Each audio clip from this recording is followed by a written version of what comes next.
Hello students, this is Atul sir, presented before you all, bringing first lesson from the Froch.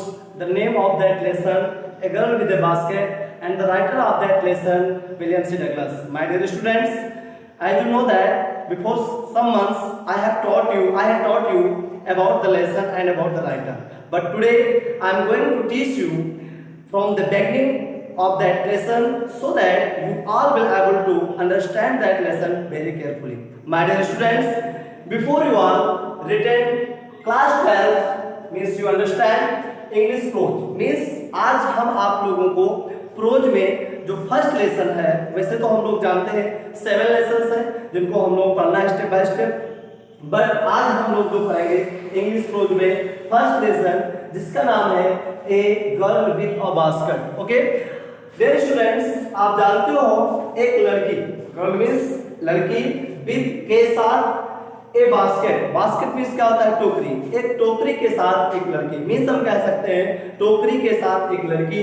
Okay अब हम अगर चर्चा करते हैं, if we discuss about the writer of that lesson, हम लोग ये पाते हैं कि उस राइटर, उस लेसन के जो राइटर है विलियम सी डगलस, उन्होंने इस लेसन को बहुत ही अच्छे से रिटन किया है.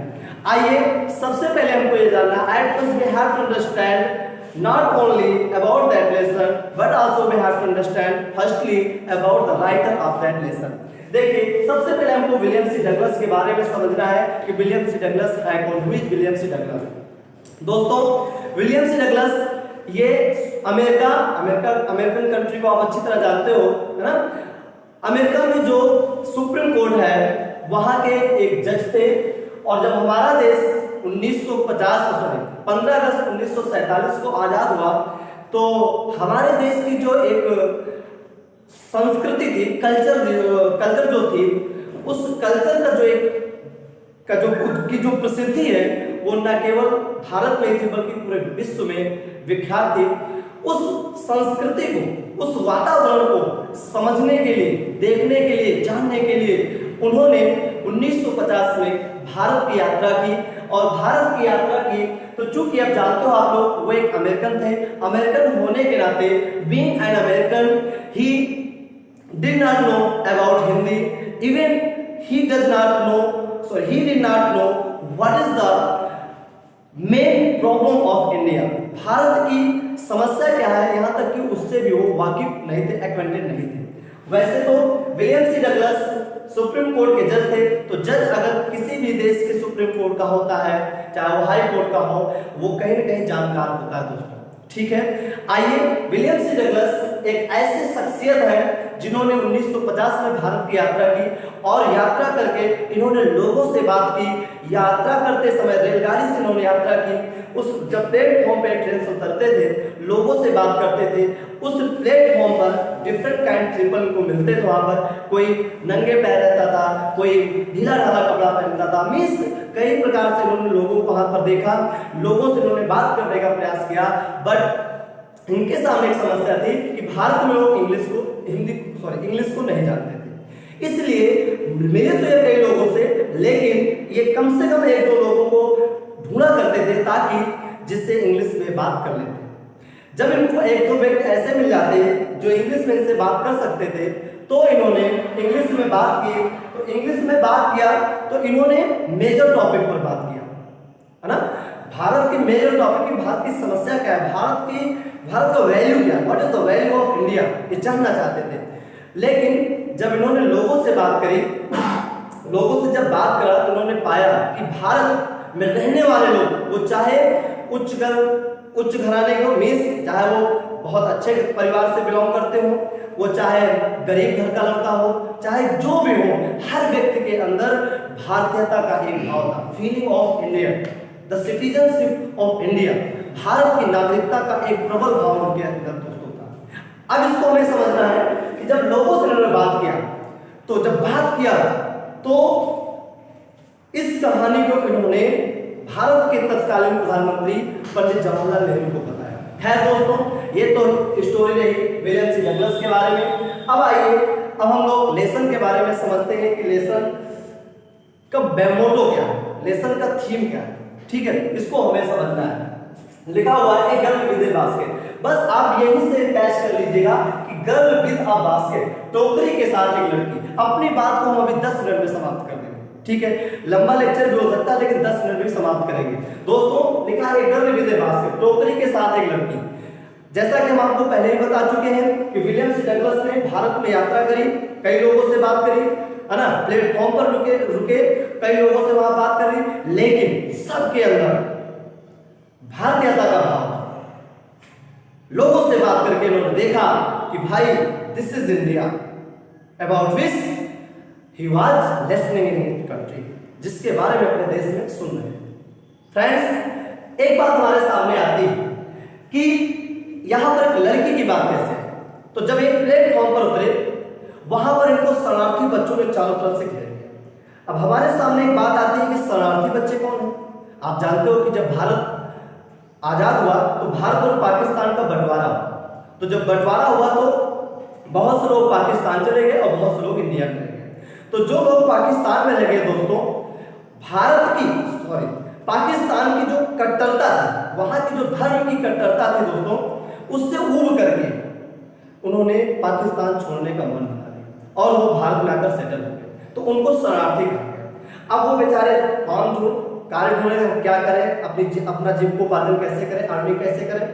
तो उन्होंने कहीं हाथ का बना हुआ, जैसे हम लोग पहले आज के 30-40 साल पहले हाथ का बना हुआ बांस की टोकरी भी कहते हैं और देहाती भाषा में डलवा भी कहते हैं, है ना, दौरी होती है, पफैन होते हैं, कुल मिलाकर के हाथ के बुने हुए चीजों को बेचते थे, जहां पर लोग पहले से उसको बेचा करते थे। खैर, उन्हीं के बीच में एक लड़की प्लेटफॉर्म पर जो उतरे तो लोगों से इनको शरारती बच्चों ने उनको चारों तरफ से घेर लिया। अब ये अमेरिकन थे, उनकी बातों को नहीं समझ पा रहे थे, लेकिन इतना जरूर समझ रहे थे कि ये बेचना क्या चाह रहे हैं। उनके हाथों में बढ़िया सुंदर सुंदर बास्केट से टोकरियां थी, बहुत अच्छे अच्छे चीज थे। उनको ये बढ़िया खरीदे और इनको बहुत पैसा भी नहीं खर्चा करना पड़ा और इन्होंने बहुत सारी चीजों को खरीद लिया। जब वो बच्चे खुश होकर चले गए तो उनके बीच में एक लड़की, अब आप जानिए, अब एक कहानी में ट्विस्ट ला रहा हूं, इंटरेस्ट पैदा कर दूंगा। हम लोग तो बड़े हैं लेकिन एक 9 वर्ष की करने 9 years old गर्ल, देखिए गर्ल, वो 9 years old गर्ल, उसके आंखों में आंसू था। उसने बहुत ही अच्छे लहजे में टोकरियों को अपने हाथों में पकड़ रखा था, बहुत ही विनम्रता के भाव में उस writer miss William C Douglas के सामने आकर के वो खड़ी हो गई। जब खड़ी हो गई तो इनके पास तो जगह था नहीं कि अब कुछ और खरीद लें। दान के रूप में उन्होंने पैसा उसकी टोकरी में डाल दिया। तो जब डाल दिया दोस्तों, तो उस बच्ची की आंखों में और ज्यादा आंसू निकलने लगे, क्योंकि अब लेखक नहीं समझ पाया कि इस बच्ची के मन में है क्या। मैंने उसको पैसा भी दे दिया, सब कुछ दे दिया, इसके मन में चल क्या रहा है। खैर, जज होने के नाते तुरंत वो भाग गए, समझ गए, अंडरस्टैंड कर गए कि बच्ची चलो ठीक है, मगर पैसा ग्रेचुटी के रूप में दे रहे हैं, डोनेशन के रूप में दे रहे हैं, तो ये बच्ची हमको रिटर्न कर रही है, तो चलो क्या करते हैं, इसकी टोकरी को खरीदा।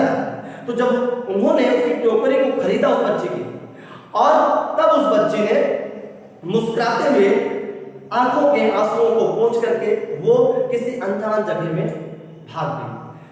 अब यहां पर एक कहानी में इंटरेस्ट किया, जब लेखक ने दान के रूप में पैसा दिया उस बच्ची को, तो उस बच्ची, बताओ 9 वर्ष की बच्ची जिसको कुछ नहीं पता कल्चर क्या होता है, वो क्या होता है, कैसे क्या होता है, लेकिन उस बच्ची ने एक नौजवान महिला की शान और शौकत में भारतीयता की झलक दिखाते हुए, presenting the glimpses of India, Bharat की झलक को प्रस्तुत करते हुए उस लड़की ने राइटर को पैसा बैक कर दिया। अब लेखक तो बिल्कुल आश्चर्य में पड़ गया, बहुत चक्का सा हो गया, यार क्या कारण है, what is the reason of returning this money from that girl, उस बच्ची से पैसा वापस करने का कारण क्या। अब खैर, लेखक ने क्या किया था, उसकी टोकरी को खरीदा, उस बच्ची ने बच्ची मुस्कुराई और मुस्कुराते हुए कहीं वो भाग गई। जब पंडित जवाहरलाल नेहरू से लेखक की मुलाकात हुई विलियम सी डगलस की, तो विलियम सी डगलस ने टोटल स्टोरी पंडित जवाहरलाल नेहरू को बताया।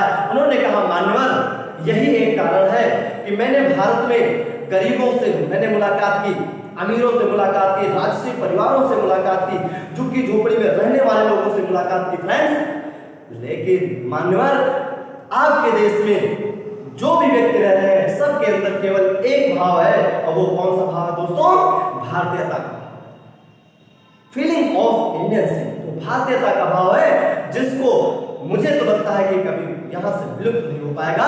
इसलिए इतना प्रभावित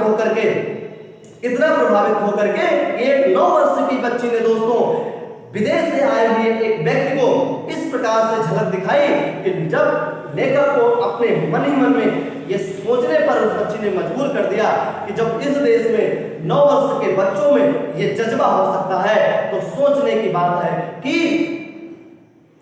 पूरे देश में लोगों के मन में किस प्रकार के जज्बे होंगे। फ्रेंड्स, हम यहीं पर अपनी बात को स्टॉप भी करना चाहेंगे क्योंकि ज्यादा लंबी वीडियो आप देख नहीं पाएंगे और इसको समझने का प्रयास करें कि विलियम सी डगलस किस प्रकार से उस बच्चे से प्रभावित हुई और what is the meaning of A girl with a basket. A girl with a basket नामक लेसन का मोटो क्या है, ये कहना क्या चाहते हैं विलियम सी डगलस इस लेसन के माध्यम से, इन सब चीजों को हमें स्टेप बाय स्टेप अंडरस्टैंड करना है फ्रेंड्स। ठीक है, इस लेसन को अच्छे से हम न्यू बुक बाय करके खरीद करके हम अच्छे से इसको समझेंगे। ठीक है, उसकी जो मीनिंग है डेली 10 मीनिंग्स 20 मीनिंग्स हमको क्लियर करना है, क्योंकि अब हम लोग केवल यही सिस्टम अपना सकते हैं कि ड्यू टू कोविड-19 इस कोरोना वायरस के कारण हम लोग घर पे बैठकर स्टडी कर सकते हैं। आप लोगों की सर्विस में, आप लोगों की सेवा में हम सभी विद्वानगण, हम सभी अध्यापक सदैव तत्पर हैं। आपको कहीं भी किसी प्रकार से अनकंफर्टेबल ना हो, आप लगातार पढ़ते रहें। लेकिन इस लेसन को एक बार जरूर अच्छे से समझिए, पूरे वीडियो को देखें शुरू से लेकर के अंदर, ताकि आपको लेसन के बारे में और राइटिंग के बारे में अच्छे से समझ सकें। ठीक है, इस लेसन को आप देखेंगे और आप व्हाट इज योर रिएक्शन, आपका रिएक्शन क्या है ना। After this video I am able to understand your feelings through this video. Okay.